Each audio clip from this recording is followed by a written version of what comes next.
This is the Nightwolf howling at you, and today we're going to take a look at the He-Man and the Masters of the Universe Fake-Or figure, the evil robot of Skeletor, part of the Filmation Cartoon Collection line of figures.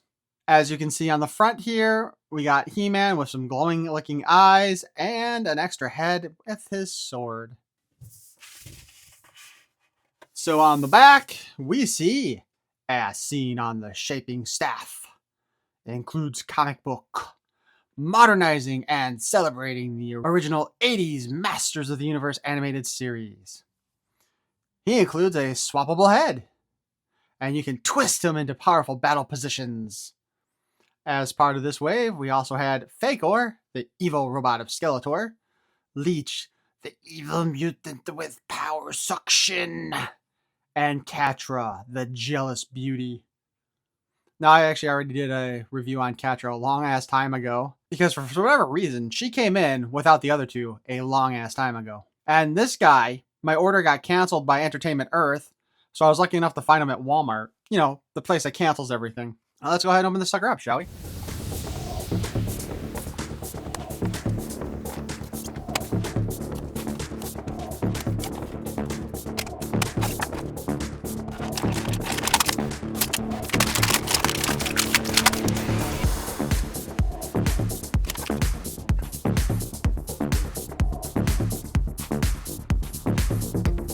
Actually, this is going to be a little bit more interesting than I thought it would be.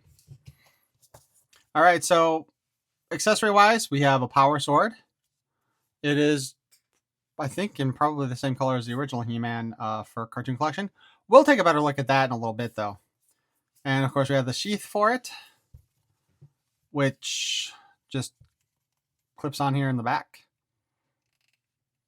Like, well, not quite like so. There we go.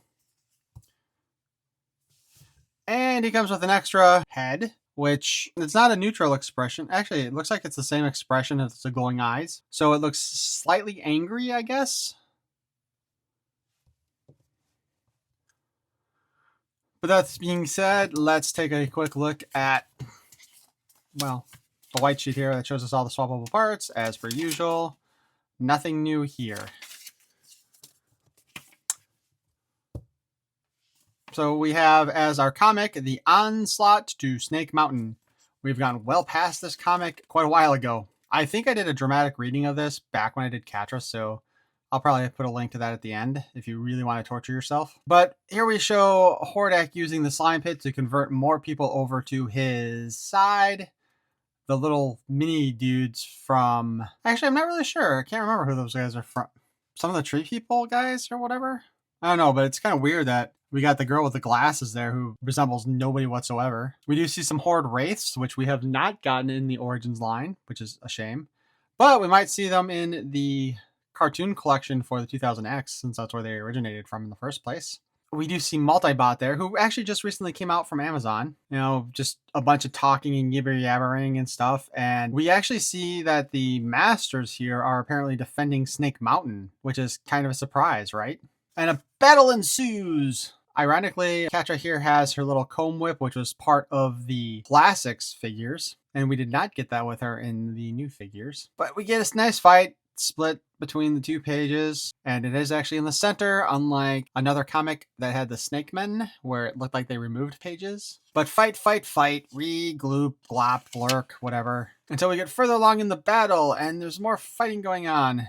Until eventually we learn that all the masters who are helping to protect Snake Mountain are actually all robots like Fake-Or. We actually do get to see Catra stabbing the Fake-Or Tila through the stomach there, so that's kind of fun, I guess. And that just gives Skeletor a chance, and that should give Skeletor a chance to escape or do his battle. However, he is actually abandoned by all of his people and left to die from the Horde. So before we get too far along in this review, though, I want to pull out our Filmation Cartoon Collection He-Man.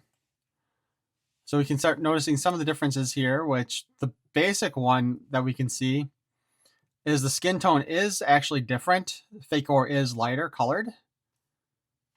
So if you were hoping to swap some heads around here, that's not going to work. Get rid of that sword here.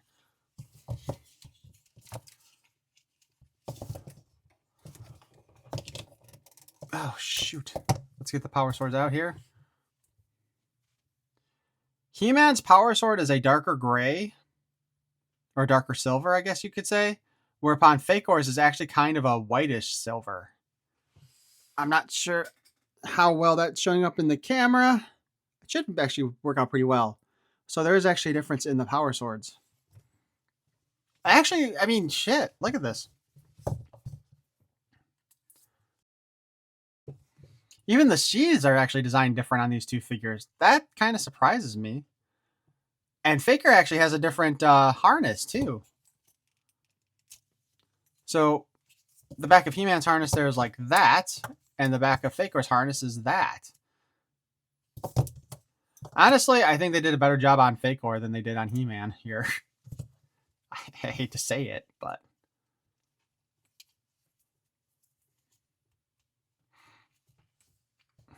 But if you're like me and surprised to realize that they actually made so many new parts for Faker, and then the next big difference is actually in the boots. They got rid of all the detailing in the boots. If you can see that well enough. So our first Filmation He-Man had full detailing, and Faker just has like very nothing. Everything is smooth. So that's kind of interesting to note.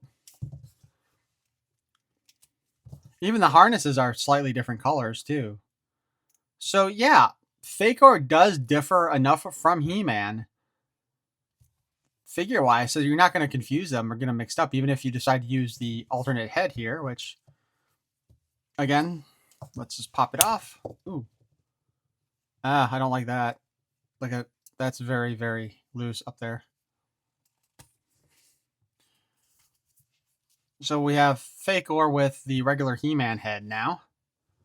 I will say this, it is kind of a shame that they didn't give us a third head for Faker with just being a full robot head. They've done that with Super 7 did that with the classics. So I'm assuming that actually showed in the episode at some point. So it's just too bad they didn't do that here, you know? But articulation-wise, head's on a ball joint. We saw that, and it can move around. There's some leeway around the neck hole. And technically speaking, I can do that chicken neck thing I always talk about with G.I. Joe, but since G.I. Joe started it, I'm not going to use it here. Arm spins out of 360 and pops itself right out. Wow. It really is just popping itself right out. So I don't remember that happening with the... Yeah, no, it doesn't happen with the He-Man figure. Though he does run to his sword when you move his hand back. We can hinge up and down. We got elbow bend here, single joint. A little less than 90 degrees. We can twist it, though, on that peg. Waist spins at 360. Leg kicks up. They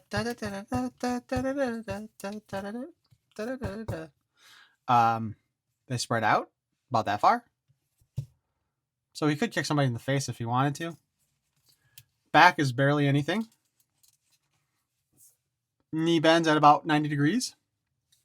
Boot cut. To spin there. You can also spin at the knee because it is pegged in. And then the hinge at the foot to go down, up, and spin all around.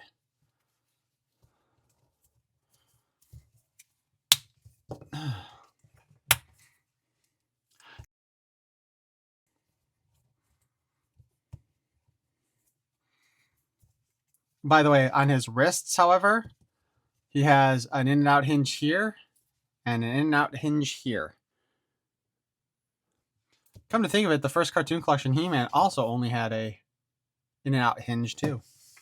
So no holding that magic sword aloft. So as far as our Faker here goes, I actually think overall he's designed better than He-Man was. The new harness I think works better. The sheath for the sword looks better. I mean, the color's a bit off, but overall I still think it looks, overall better. Most likely in this case though, Faker is just going to be displayed with his kind of glowing eyes there, since that really is the one thing that really sets him apart from He-Man. Otherwise, to be honest with you, if you missed out on the first Cartoon Collection He-Man, all you have to do is buy this faker and swap out the heads. Sure, he's not as pan as He-Man, but who the hell cares? If I actually found him on clearance, I'd probably pick up a second version just to display both heads in my display as per normal. Because, I mean, he does look really nicely done. Just gonna straight out say that. He looks really good. And I think it's gonna be worth it to have another one of him in that case. Not full price, mind you, because I'm tired of paying full price for secondary figures, you know what I mean? But I don't think you'll regret this purchase, because again, aside from the arm popping out when you try to spin it, he does look really good. Now, your preference on the boots, however, that's something that you'll have to decide on your own. If you like the smooth ones or the more detailed ones, I would have to rewatch the episode with Faker in it in order to actually see how those boots looked. But like I said, overall, I really do actually like this figure. But why don't you let me know what you think in the comments below, and if you want to get Faker. He is available at Walmart, at least physically in the stores, because that is, again, where I picked him up after Entertainment Earth canceled my order for him. But if you did enjoy this review, please feel free to call upon the power of Grayskull to hit that like button. And if you want to hear more of my nonsense in the future, you can subscribe. Feel free to hit that notification bell too, just for the hell of it. I thank you for watching. Peace and love.